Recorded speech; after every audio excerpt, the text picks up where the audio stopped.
इस जून में मैंने अगुआ के रूप में सेवा शुरू की। मैं परमेश्वर के घर द्वारा बनाई गई कुछ कार्य व्यवस्थाओं के अनुसार दुष्कर्मियों, गैर विश्वासियों और मसीह विरोधियों को कलीसिया से निकाल रही थी, ताकि परमेश्वर के लोगों को अपना कर्तव्य निभाते हुए सत्य खोजने का बेहतर माहौल मिल सके। अवश्य। इसके लिए मैं कलीसिया के दूसरे अगुवाओं के साथ काम करने लगी।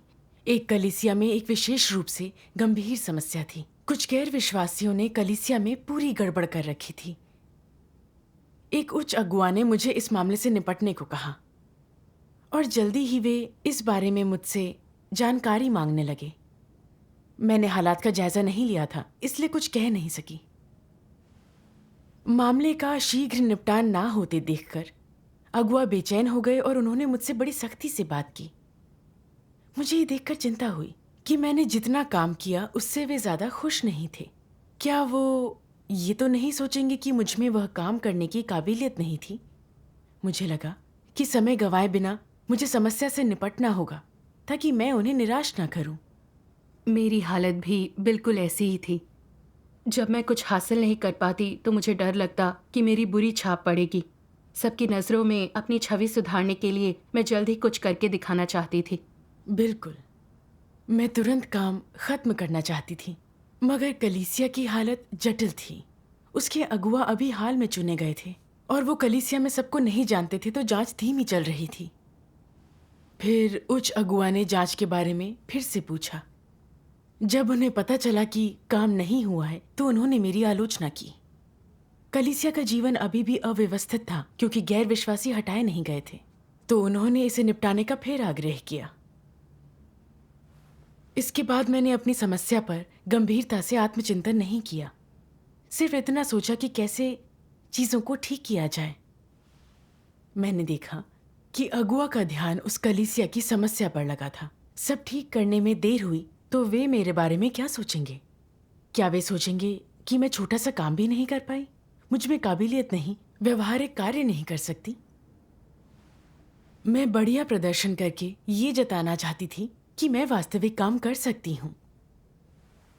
मैं पूरे जोश के साथ अपना सारा समय उस काम में लगाने लगी। उसके अगुवाओं से काम की जानकारी लेती, उन्हें काम सिखाती और हालात से परिचित कलीसिया के सदस्यों से मैंने खुद बात की। लेकिन मैंने लोगों को हटाने के दूसरी कलीसियाओं के प्रयासों पर ध्यान नहीं दिया, बस उनसे यूं ही थोड़ी सी पूछताछ कर लेती। एक दिन मुझे बहन झांग का एक पत्र मिला जिसमें उन्होंने कलीसिया के कुछ लोगों को हटाने को कहा। मैंने पत्र को सरसरी नजर से देखा और ध्यान नहीं दिया। मुझे लगा वे आपस में बातचीत कर इसे संभाल लेंगे और मुझे सूचना दे देंगे। मैं उस समस्याग्रस्त कलीसिया और इस बात से चिंतित थी कि मैं अगुआ से ये नहीं कह पा रही कि मैंने काम पूरा कर लिया है। बहन झांग ने मुझे फिर एक पत्र लिखा कि उन्होंने कुछ सहकर्मियों से बात करके ये तय कर लिया है कि किन्हें हटाना है। उन्होंने मुझे कुछ नाम भेजे। मैं सूची में शामिल किसी को भी नहीं जानती थी। मैंने हालात पर बारीकी से गौर किए बिना इस मामले में अपनी मंजूरी दे दी। मैं बस उस दूसरी कलीसिया को लेकर व्यस्त रही। एक दिन उच्च अगुआ आ पहुंचे और मुझसे पूछा कि भाई वांग को क्यों निकाला गया। उन्होंने परमेश्वर के घर का कार्य बनाए रखा, उन्हें न्याय की समझ है और अपना कर्तव्य निभाते हैं। फिर उन्हें कलीसिया से क्यों निकाला गया? मैं सच में समझ नहीं पाई कि उनसे क्या कहूं। मैं ना तो भाई वांग को जानती थी और ना ही उनके आचरण को। मुझे बस इतना याद था कि बहन झांग की सूची में उनका नाम था। फिर अगुआ ने मुझसे निकाले गए कुछ और लोगों के बर्ताव के बारे में पूछा। मुझे कुछ भी पता नहीं था, मुझे उनके नाम तक मालूम नहीं थे। इसलिए मैंने कहा मुझे नहीं पता और मैं उन्हें नहीं जानती, ये बहन झांग का फैसला था। मैं इस मामले से जुड़ी ही नहीं, मानो मेरा इससे कोई सरोकार ही ना हो। उन्होंने फिर से मेरा निपटान किया। पूछा कि भाई वांग परमेश्वर के घर के कार्य को अच्छे से कर रहे थे तो उन्हें क्यों निकाला गया, और क्या मेरे अपने कोई सिद्धांत हैं?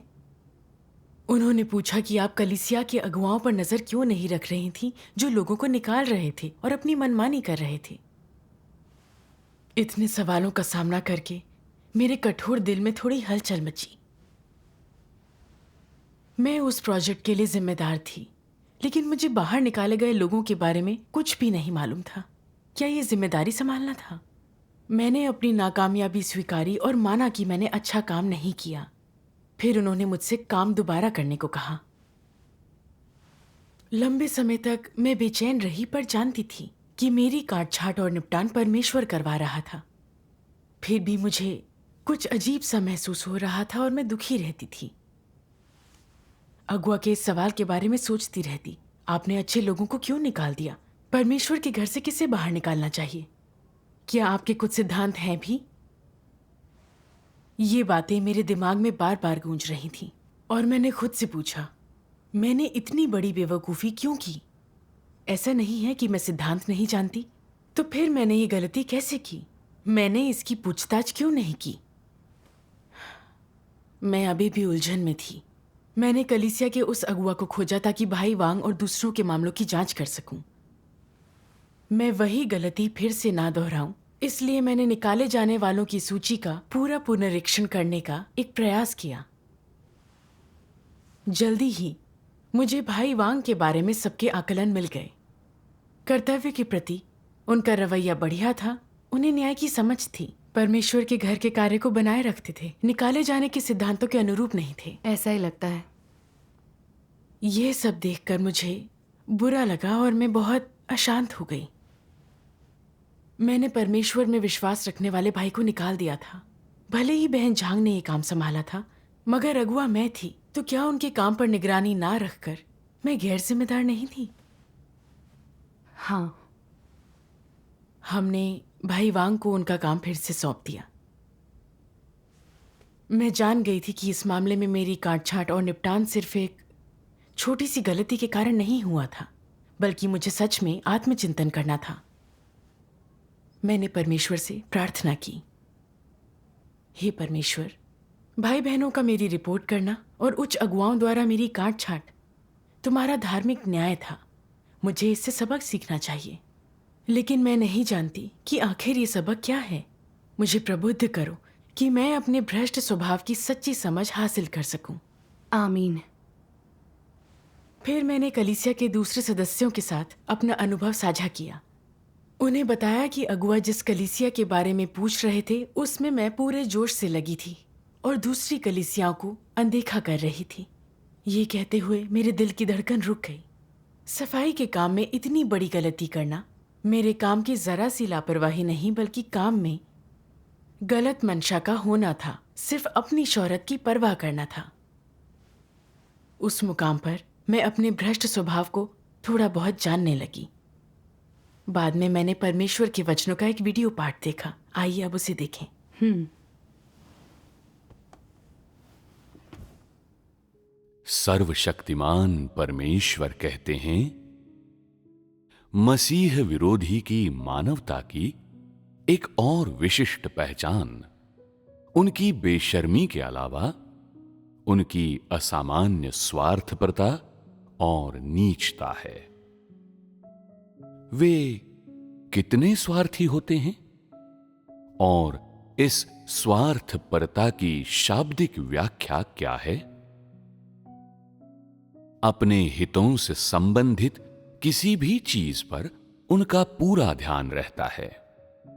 वे उसके लिए कष्ट उठाएंगे, कीमत चुकाएंगे, उसमें खुद को तल्लीन कर देंगे, समर्पित कर देंगे। जिस चीज से उनका संबंध नहीं होता, वे उसकी ओर से आंखें मूंद लेंगे और उस पर कोई ध्यान नहीं देंगे। दूसरे लोग जो चाहें सो कर सकते हैं। उन्हें इस बात की कोई परवाह नहीं होती कि कोई विभाजनकारी या विघटनकारी तो नहीं हो रहा। युक्तिपूर्वक कहें तो वे अपने काम से काम रखते हैं, लेकिन ये कहना ज्यादा सही है कि इस तरह का व्यक्ति नीच, घिनौना और निकम्मा होता है। हम उन्हें स्वार्थी और नीच के रूप में परिभाषित करते हैं।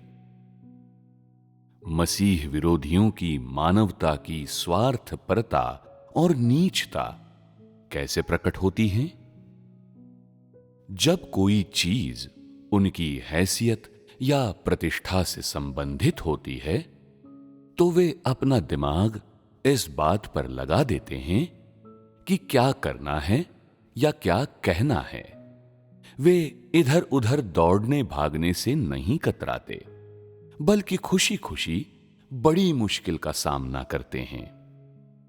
लेकिन जो चीज परमेश्वर के घर के कार्य और सिद्धांत से संबंधित होती है, यहां तक कि जब बुरे लोग बाधा डाल रहे होते हैं, हस्तक्षेप कर रहे होते हैं, सभी प्रकार की बुराई कर रहे होते हैं और कलीसिया के कार्य को बुरी तरह प्रभावित कर रहे होते हैं, तब भी वे उसके प्रति आवेगहीन और उदासीन बने रहते हैं, जैसे उनका उससे कोई लेना देना ही न हो।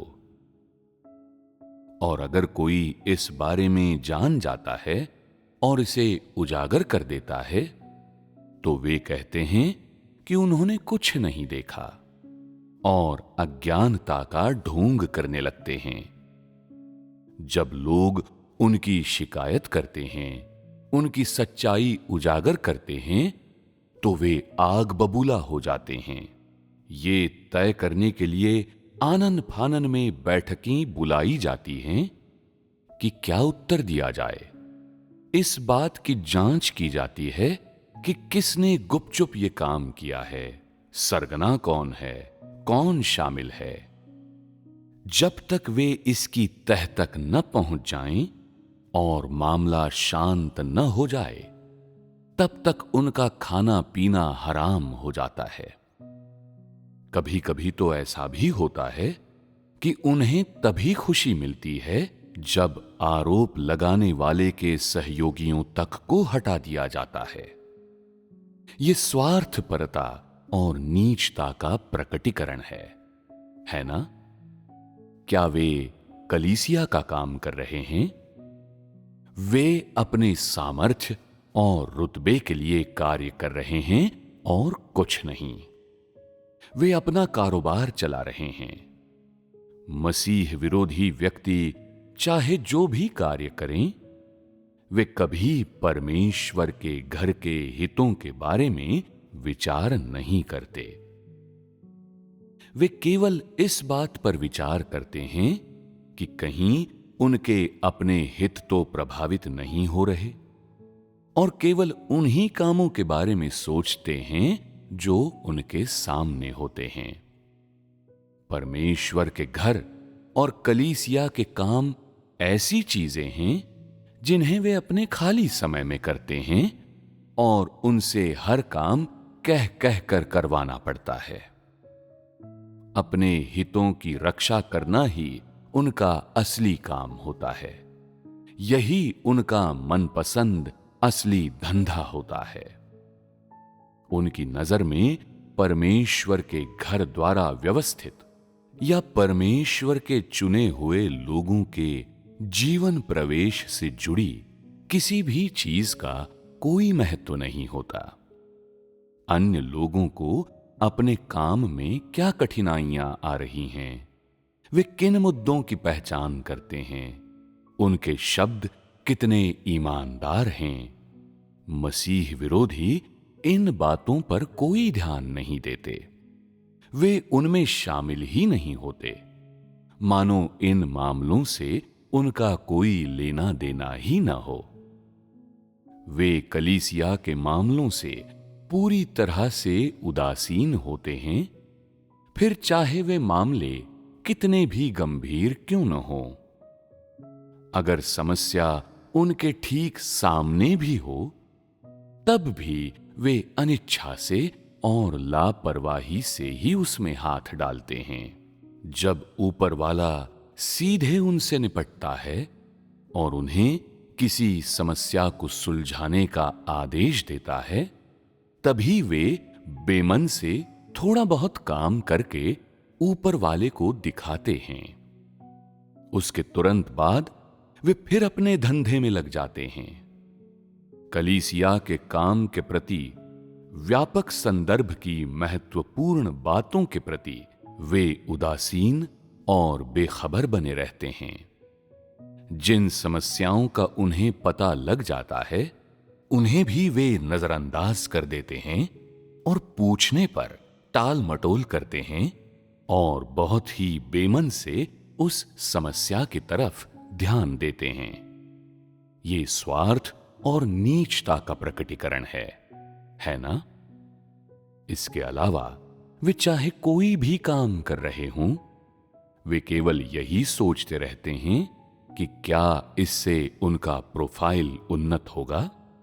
अगर उससे उनकी प्रतिष्ठा बढ़ती है तो वे ये जानने के लिए अपने दिमाग के घोड़े दौड़ाते हैं कि उस काम को कैसे करना है, कैसे अंजाम देना है। उन्हें केवल एक ही फिक्र रहती है कि क्या इससे वे औरों से अलग नजर आएंगे। वे चाहे कुछ भी करें या सोचें, वे उसमें सिर्फ अपना भला ही देखते हैं। समूह में वे चाहे कोई भी काम कर रहे हों, वे केवल इसी स्पर्धा में लगे रहते हैं कि कौन बड़ा है या कौन छोटा, कौन जीत रहा है और कौन हार रहा है, किसकी ज्यादा प्रतिष्ठा है। उन्हें केवल इसी बात की चिंता रहती है कि कितने लोग उन्हें सम्मान की दृष्टि से देखते हैं और उनके अनुयायी कितने हैं। वे कभी सत्य पर संगति या वास्तविक समस्याओं का समाधान नहीं करते। वे कभी इस बारे में बात नहीं करते कि अपना कर्तव्य निभाते समय सिद्धांत के अनुसार कैसे काम करें। क्या वे वफादार रहे हैं? क्या उन्होंने अपने दायित्व पूरे किए हैं? कहीं वे भटक तो नहीं गए? वे इस बात पर जरा भी ध्यान नहीं देते कि परमेश्वर का घर क्या कहता है और परमेश्वर की इच्छा क्या है। वे केवल अपनी हैसियत और प्रतिष्ठा के लिए कार्य करते हैं। ये स्वार्थपरता और नीचता की अभिव्यक्ति है ना? उनकी मानवता अपनी ही जरूरतों, महत्वाकांक्षाओं और बेसिर पैर की अपेक्षाओं से भरी होती है।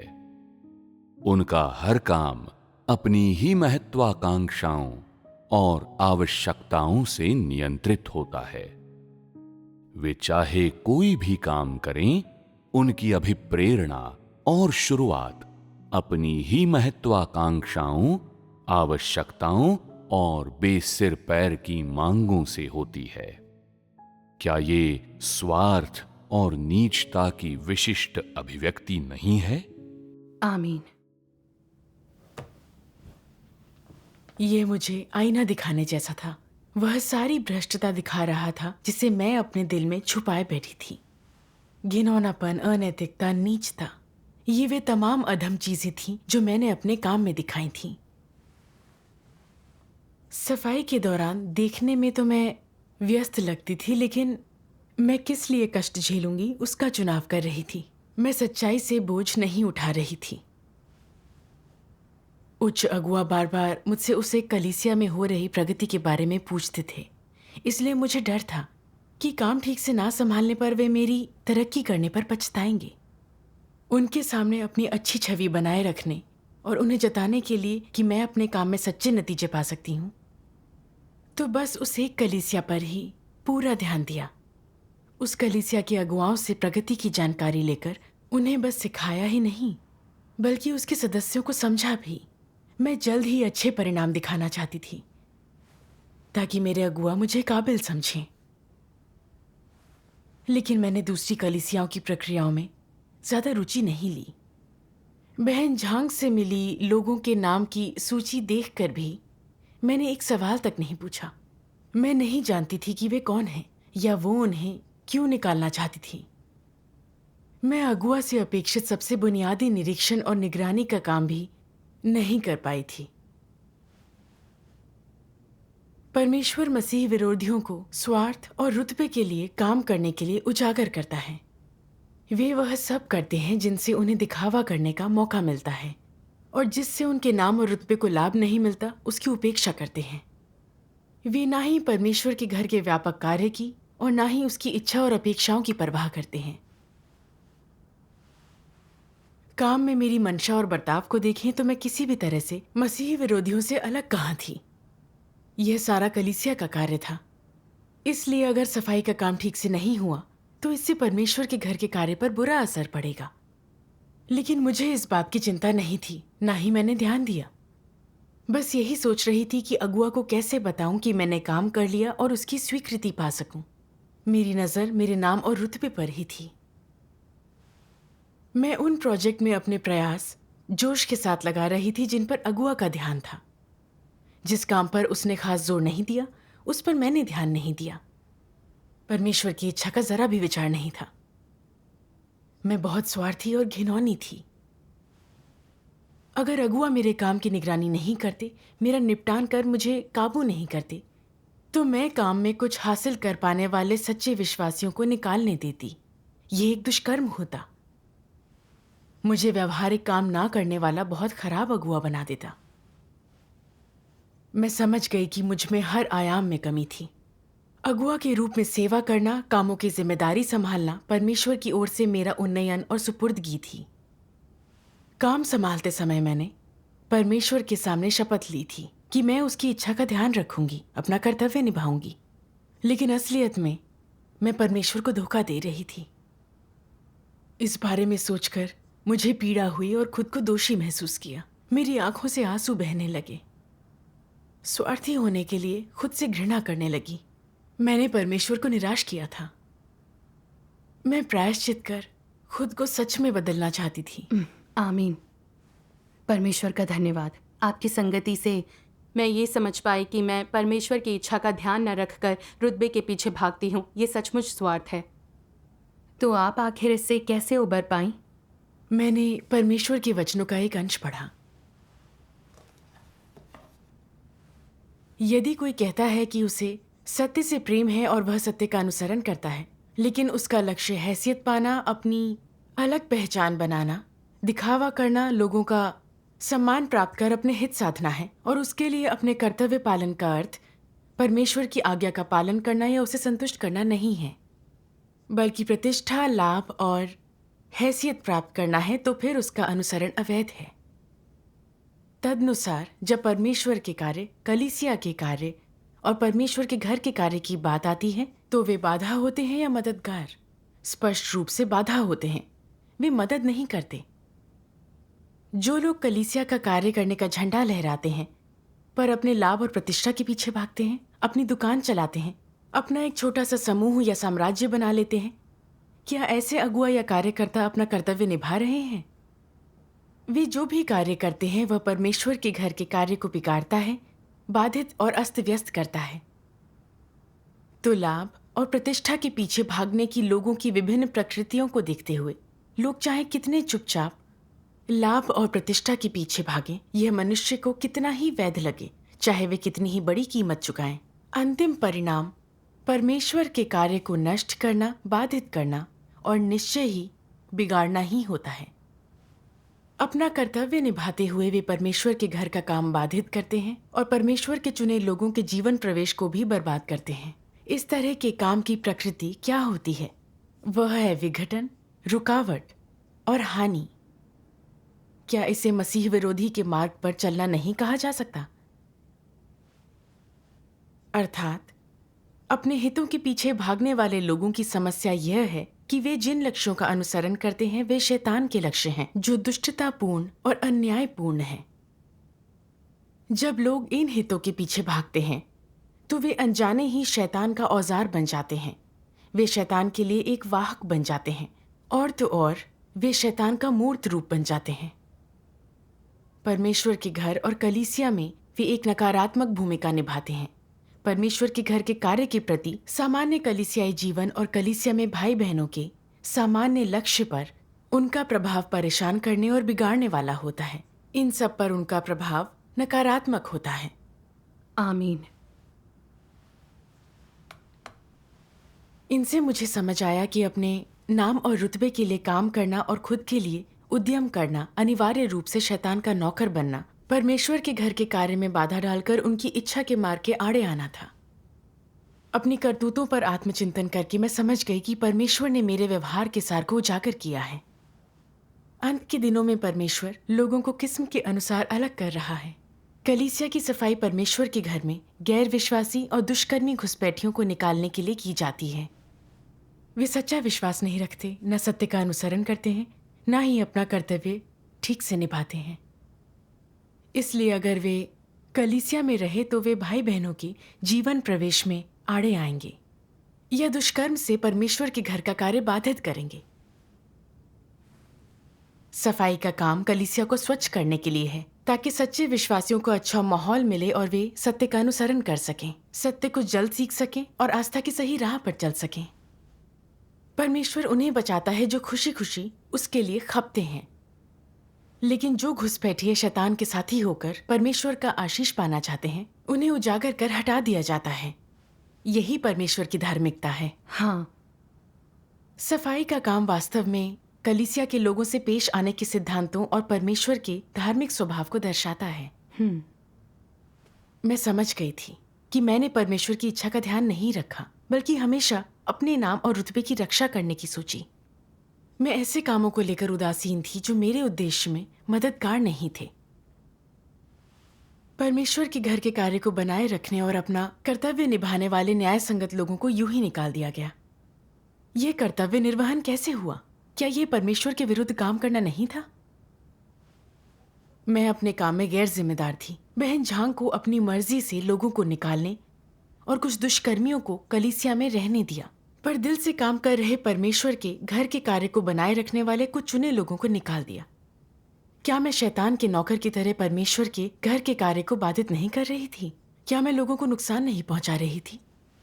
सिर्फ नाम और रुतबे के लिए काम करना सच में गंभीर बात है। बिल्कुल। इस एहसास से मैं समझ गई कि मैं शैतान द्वारा इतनी भ्रष्ट हो गई थी कि मुझ में इंसानियत बची ही नहीं थी। मैंने ना तो भाई बहनों के प्रति, ना परमेश्वर के आदेश की जिम्मेदारी संभाली। मैंने सोचा ही नहीं कि अगुआ के रूप में अपना कर्तव्य कैसे निभाऊं ताकि परमेश्वर की गवाही दे सकूं। अपने दिल में मैं परमेश्वर, उसके घर या भाई बहनों के हितों का ध्यान नहीं रख रही थी। मैं खुद को बेहतर दिखाने के तरीकों के बारे में सोचती थी ताकि अगुआ की स्वीकृति मिले। ऐसी घिनौनी मंशा के साथ भी मैं दूसरों से प्रशंसा और परमेश्वर से पुरस्कार चाहती थी। क्या यह बेशर्मी नहीं है? मैं समझ गई थी कि मैं स्वार्थी और घिनौनी हूं। मैं सिर्फ अपनी ही सेवा करती हूं। परमेश्वर धार्मिक और पवित्र है, हमारे दिलों के भीतर देखता है। उसे कोई मूर्ख नहीं बना सकता। दिखावा करने की कोशिश से मेरा मूल्य तो नहीं बदलेगा, बल्कि मुझे अपने पूरे दिल से काम करना होगा। चालबाजी नहीं करनी होगी। चालबाजी से लोग थोड़े समय के लिए बेवकूफ बन जाते हैं, लेकिन हमेशा के लिए नहीं। अगर परमेश्वर के सामने ईमानदार दिल से मैंने सत्य का अनुसरण नहीं किया, तो विफल झूठे अगुआओं और मसीह विरोधियों की तरह वो मेरा मुखौटा उतार कर मुझे हटा देगा। हाँ, इसका एहसास करके मैं समझ सकी कि काट छांट और निपटान से मुझे कितना लाभ पहुंचा है। मैं नाम और रुतबे के पीछे भाग रही थी और मसीह विरोधी रास्ते पर चल रही थी। परमेश्वर अगर मेरी काट छांट और निपटान नहीं करता तो मैं कभी नहीं समझती। अंधकार की ओर चलते हुए परमेश्वर द्वारा अलग कर दी जाती। मैं समझ गई कि मैं कितनी स्वार्थी और घिनौनी थी। अपने काम में परमेश्वर के प्रति बिल्कुल भी सच्ची नहीं थी, मगर परमेश्वर मुझे बचाना चाहता था। इसलिए उसने मेरे दुष्कर्मों को दूसरों के निरीक्षण और अगुआ की जांच के जरिए प्रकट कर दिया। इसने मुझे आत्मचिंतन और प्रायश्चित करके बदलने का मौका दिया। इस विचार से मैं पछतावे और ग्लानि में डूब गई। मैंने परमेश्वर के प्रति ऋणी और आभारी महसूस किया। मैंने मन ही मन प्रार्थना की, हे परमेश्वर, मैं भ्रष्ट हूं, तुम्हारी इच्छा का ध्यान नहीं रखती। मैंने परमेश्वर के घर के कार्य में बाधा पहुंचाई। अब से मैं तुम्हें संतुष्ट करने के लिए प्रायश्चित करके अपने काम में सत्य का अभ्यास करना चाहती हूँ। आमीन। आमीन। फिर अपने धार्मिक कार्यों में मैंने परमेश्वर के ये वचन पढ़े, जो लोग सत्य का अभ्यास कर पाते हैं वे परमेश्वर की जांच स्वीकार कर सकते हैं। जब तुम परमेश्वर की जांच को स्वीकारते हो तो तुम्हारा रवैया ठीक हो जाता है। यदि तुम दिखावे के लिए काम करते हो और परमेश्वर की जांच को स्वीकार नहीं करते, तो क्या तुम्हारे हृदय में परमेश्वर है? ऐसे लोगों के हृदय में परमेश्वर के प्रति श्रद्धा नहीं होती। हमेशा अपने लिए कार्य मत कर, हमेशा अपने हितों की मत सोच और अपनी स्वयं की हैसियत, प्रतिष्ठा और साख पर विचार मत कर। इंसान के हितों की मत सोच, परमेश्वर के घर के हितों की सोच और उसे अपनी पहली प्राथमिकता बना। परमेश्वर की इच्छा की परवाह कर। पहले सोच कि क्या तू अपना कर्तव्य करने में अशुद्ध रहा है, क्या तू अत्यंत वफादार, अत्यंत जिम्मेदार रहा है और क्या तूने अपना सर्वस्व दिया है। क्या तूने अपने कर्तव्य और परमेश्वर के घर के कार्य पर पूरे दिल से विचार किया है। तुझे इन चीजों पर सोचना चाहिए। इन चीजों पर बार बार सोच और तू आसानी से अपना कर्तव्य निभा पाएगा। अगर तुम्हारी क्षमता कमजोर है, अनुभव उथला है या तुम कार्यकुशल नहीं हो, तो सर्वोत्तम प्रयास करके भी तुम्हारे काम में कुछ गलतियां या कमियां हो सकती हैं और शायद परिणाम अच्छे ना हों। जब तुम कार्य करते हुए अपने स्वार्थ या हितों का विचार नहीं करते, बल्कि परमेश्वर के घर के कार्य का विचार करते हो, उसके हितों की सोचते हो और अपने कर्तव्य को अच्छी तरह से निभाते हो, तब तुम परमेश्वर के समक्ष अपने अच्छे कर्मों का संचय कर रहे होगे।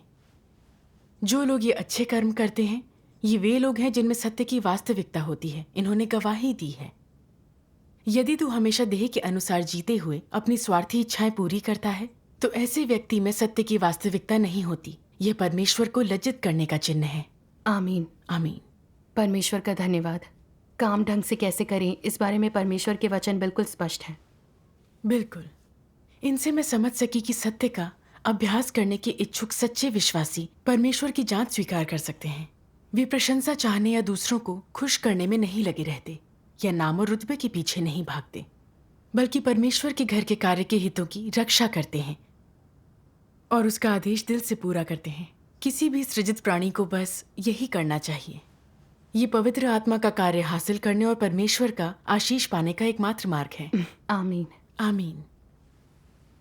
मैं नाम और रुतबे के पीछे शैतानी प्रकृति के अनुसार जी रही थी। परमेश्वर के घर के कार्य में बाधा पहुंचा रही थी, जिसका नतीजा था कलंक और परमेश्वर के प्रति ऋण। मैं इतनी स्वार्थी हो गई थी कि अपने फायदे के लिए नाम और रुतबे के पीछे भाग रही थी। मैं एक मसीह विरोधी के मार्ग पर चल रही थी। अब मैं सच्चे मन से अनुसरण पर अपने गलत नजरिए को बदलकर परमेश्वर के सामने शुद्ध और सच्चे दिल से जीना चाहती हूँ। उच्च अगुआ या दूसरे लोग मेरे बारे में कुछ भी सोचे समझें, मैं जो भी कर सकूं उसमें अपना पूरा दिल लगाने, अपना काम ईमानदारी से करने को तैयार हूं। आमीन। परमेश्वर का धन्यवाद। उसके बाद से काम में, चाहे कोई भी प्रोजेक्ट हो या चाहे कोई भी कलीसिया हो, मैं सिद्धांत के अनुसार अपनी जिम्मेदारियां पूरी करती हूं। ये हिसाब करने के लिए नहीं कि किस प्रोजेक्ट में मेरी छवि अच्छी दिखेगी या अगुआ की प्रशंसा मिलेगी। अपने काम में अब मुझे बहुत आराम महसूस होता है। अगर मेरी भ्रष्टता प्रकट होती है, मैं सचेत होकर उसे त्याग देती हूँ। हाल ही में अगुआ ने मुझे दूसरे कामों में कम समय देने और सिंचन कार्य में दोबारा ध्यान देने को कहा। सिंचन कार्य को कैसे अच्छी तरह करूं, ये सोचते हुए एक दिन मैंने किसी को एक कलीसिया की समस्या का जिक्र करते सुना। मैं दुविधा में पड़ गई। क्या मैं वहां जाकर इसकी जांच करूं? इस समस्या को ठीक से समझने में थोड़ा वक्त लगेगा, तो वहां समय लगाने से कहीं मेरे सिंचन कार्य की किसी तरह से उपेक्षा तो नहीं होगी। अगुआ ने मुझसे उस पर ध्यान देने को कहा, तो अगर उसमें कोई तरक्की ना हुई तो क्या मैं काबिल सिद्ध नहीं हो पाऊंगी? मैंने उस मामले को संभालने के लिए किसी और को भेजने का सोचा। ये बात मन में आते ही मुझे बहुत बेचैनी हुई। ये सारा काम कलीसिया का था और ये मेरी ही जिम्मेदारी थी। अगर मैं अगुआ द्वारा व्यवस्थित काम कर दूसरे काम की उपेक्षा करूं, तो क्या यह एक मसीह विरोधी या झूठे अगुआ की तरह बस नाम और रुतबे के पीछे भागना नहीं होगा? इसलिए मैंने जांच के लिए किसी ऐसे को खोजा जो उस हालात से परिचित हो। इस प्रयास के जरिए मैंने परमेश्वर का मार्गदर्शन पाया। पता चला कि जितना सुना था, उस कलीसिया की समस्याएं उससे कहीं बदतर थीं। मैं वहाँ चीज़ों को संभालने के लिए एक और अगुआ के साथ गई। हमने गड़बड़ी पैदा करने वाले कुछ गैर विश्वासियों को हटा दिया, कुछ गैर जिम्मेदार झूठे अगुआओं को बर्खास्त किया जो लंबे समय से वास्तविक कार्य नहीं कर रहे थे। इन बाधाजनक दुष्कर्मियों को कलीसिया से निकला देखकर और जानकर कि अब गड़बड़ी नहीं होगी, मैं बहुत खुश हुई। परमेश्वर का धन्यवाद। अब मैं नाम और रुतबे के पीछे भागे बिना अपने काम में व्यवहारिक हो सकती हूँ। ये सब परमेश्वर द्वारा न्याय और निपटान के कारण हो पाया। आमीन। परमेश्वर के उद्धार का धन्यवाद। आमीन। परमेश्वर का धन्यवाद। सच्चे दिल से काम करके ही हमें परमेश्वर के आशीष मिलते हैं। हाँ,